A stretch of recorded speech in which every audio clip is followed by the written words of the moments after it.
Армысыздар, қалайсыздар? Барлықтарыңыз эфирді күтіп отырған екенсіздер ғой. Мен сіздерді көргеніме өте қуанышты болып тұрмын. Аман болыңыздар.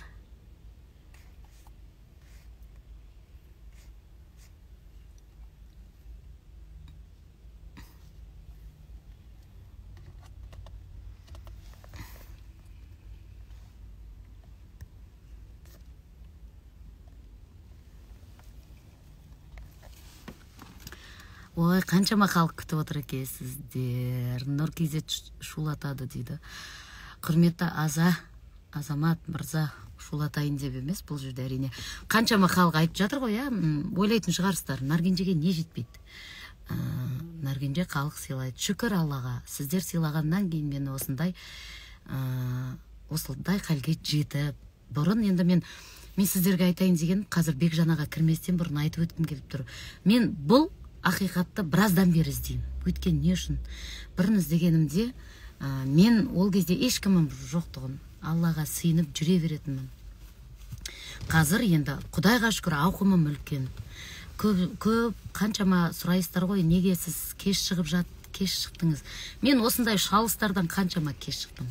Бір кісі жерді, алтыныңыз бар, халық жаңағы өзіңіз ақ барып келесіз ғой Италия. Мәселе ода емес. Мәселе менің жұмысым, менің жұмыс орным, менің еңбегімді бағалағанын қалаймын. Еңбегімді мен түсініп тұрмын, бір керемет шетелге да бір керемет консерватория бітіргендер или конкурсный әншілер кетіп бара жатса мен түсінер едім. Бірақ мендегі ішкі өкініш, менің өзімнің жұмысым осыдан 2003 жылдан бері келе жатқалы осындай көп тауқымет көріп келе жатыр. Сол үшін мен сіздермен эфирге шығып тұрмын. Көбісілеріңіз айтасыздар, үлкен сахнадан қиып тастаса қалай көре бересіздер, соны айтыңыздаршы маған. Қия берсе, осындай шалыстар бола берсе, қалай көресіз? Ал енді мен қазір ағаны қосай.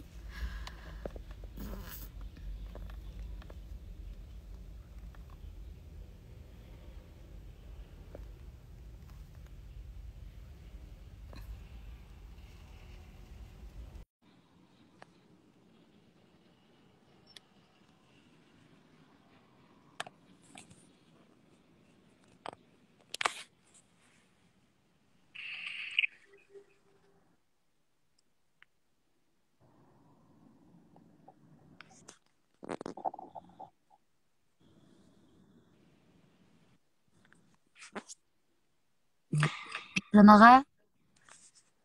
Естіп тұрмын. Амансыз ба? Қалайсыз? Қалай жағдайсыз? Аман, жақсы, мен бағанадан бері тыңдап отырмын. Аға, сізді мен жаңағы өз басым құрметтеймін. Амансыз ба? Қош келдіңіз.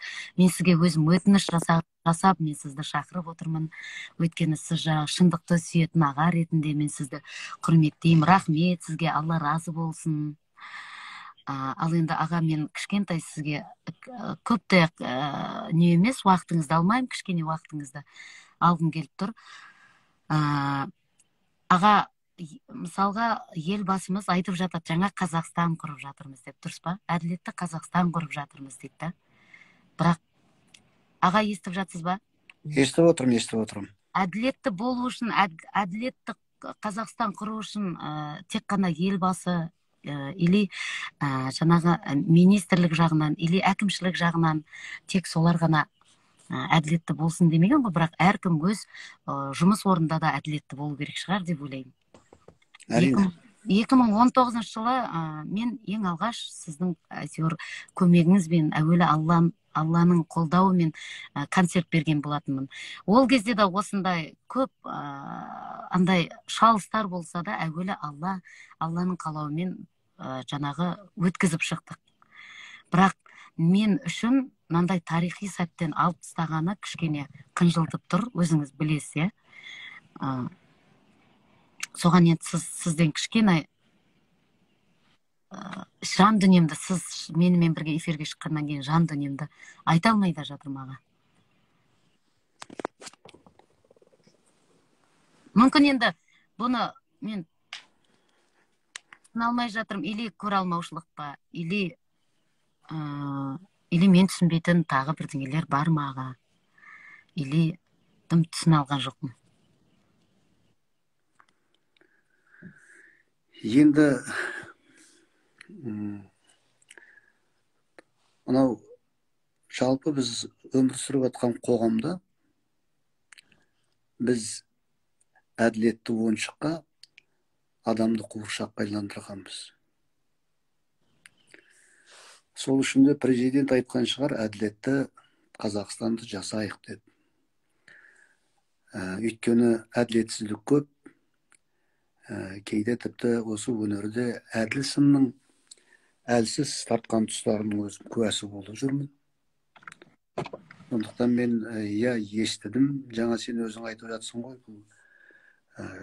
көре алмаушылық бекен деп. Қажытай Ілиясов деген қаламгер ағамыз бар болатын.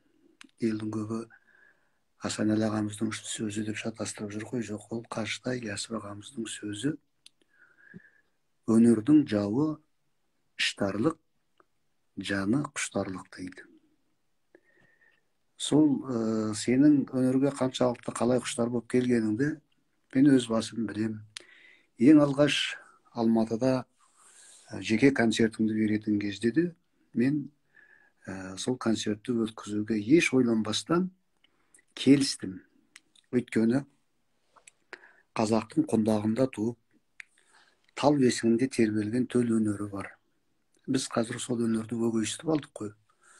Сол өнерді арқалап жүрген қазақтың бір ғажайып әнші қызы ретінде мен келісімді бердім. Өйткені өнер шабытталғайды, жел беріп жебеп, жел беріп сөйлегенді ұнатады, қошемет, құрмет іздейді.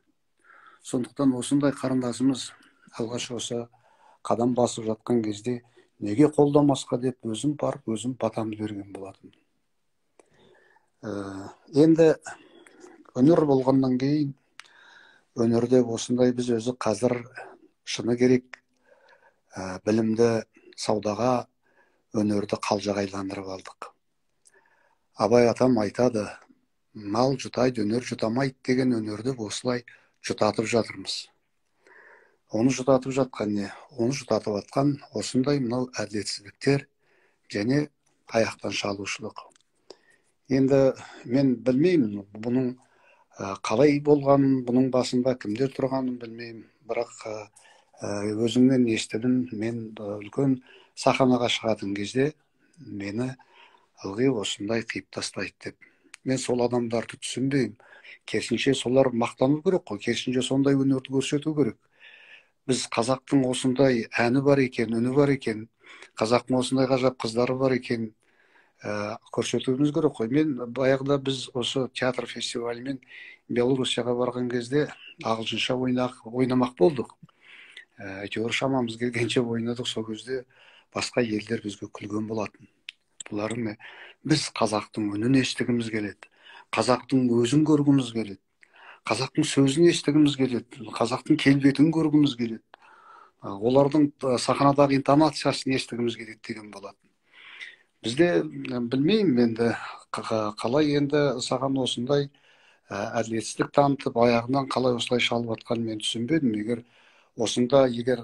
Наргенже сен сол адамдарды қосқан болсаң, мен ол адамдарға айтатын едім, бұлай жасамаңдар. Керісінше сіздер қолдауларыңыз керек Наргенжені. Бұнда бізде осылай ғой, әдетте таланттардың бәрі көп теперіш көреді. Талантты адамдардың өмірі солай өзі. Осындай болып тұрады. Бірақ мен саған Наргенже өзінің айтатыным, сен мойыма. Сенің алар шыңдарың бәрі алда, сен әлі жассың. Әрине бұл жүректі ауыртады. Сен шыны керек, қазір біз, жаңа мен өзім бір сөзімді айттым, біз қазір өзіміздің өнерімізді өгейістіп алып жүрміз. Ал сен сол қазақтың өзінің өнерін, Мұқағалиша айтқанда, көбейген қазақтың қара өлеңін шекпен жауып өзіне қайдарамын деп қазақтың әнін өзіне жеткізіп жүрсің. Сұлтан Махмұд Торайғыровтың бір сөзі бар. қазақтың әні кетсе сәні кетеді, сәні кетсе жаны кетеді, жаны кетсе әдебиеті жесір қалады. Қазақты жанқа қылып отқа жақтыларың келмесе, қазақты әнін сақтаңдар, қазаққа ән айтқан адамды сақтаңдар дейді. Сондықтан мен жаңағы сізге әділетсіздік танытып жатқан адамдарға айтатын едім, сіздер Наркенжені сақтасаңыздар, қазақтың әнін сақтайсыздар. Менің айтатыным осы жағын. Көңіліңді түсірме. Өмір бұнымен тұрмайды. Сенің алар асуларың алда. Рахмет аға сізге. Осындай мені қолдап, қолпаштап жатқаныңызға. Енді көбісі түсінбейтін шығар, Наркенжеге не жетпейді деп та. Бірақ мен сол өзімнің 2003-тен бері жұмыс жасап, 2003-тен бері сол шығып келатқан сахнам, сол мені кішкене еңбегімді бағаласа екен деймін дағы. Мен осы уақытқа дейін еш су ішкен құдығыма түкіріп жатқаным емес бұл аға. Бірақ мен шындық іздеп тұрмын да бұл жерде. Шындықтың кешігіп жететінін ұмытпа. Шындық жеңеді, бірақ шындық кешігіп жеңеді. Біз өмір сүріп жатқан қоғам қазір шындықты онша ұната бермейді. Сондықтан үмітіңді үзбе, Наркенже. Шындықтың бары, ақиқаттың бары рас. Мынандай бір тәмсіл бар. Баяғыда осы бір екі сүлбе көрінген екен адамдардың көзіне.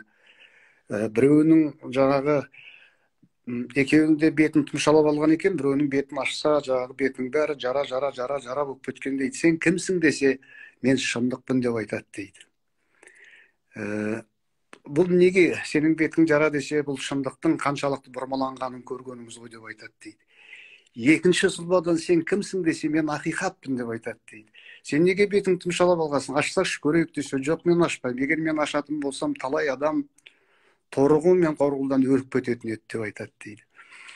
Сол сияқты шындықтан әйтеуір бір түбі жеңіп шығатынына мен сенемін. Сондықтан мен саған қазақтың бір қызына деген мен аға ретінде өзінің саған білдірер қолдауым, осы ешқашан еңсеңді түсірме. Бірақ шындық қашанда жеңеді. Мен ойлаймын, ән сүйетін қауым, қазақтың өнерін жақсы көретін, осы бір жаңағы мен айтқан төл өнерін жақсы көретін адамның бәрі Наркенженің жағында деп. Аға, рахмет, Алла разы болсын сізге. Аман болыңыз. Мен енді Наркенже отыруыма болатын еді. Қазір бізде 6:30-да спектакль басталады. Бізде халықаралық театр фестивалі өтіп жатыр. Мен сенімен бірге екенімді білдірейін деп, әрі өзіңнің ағаң ретінде қашанда сені қолдайтынымды білдірейін деген. Бар бол, мен саған сенем, аман жүр, ешқашан еңсеңді түсірме. Бұл солай, өмір солай.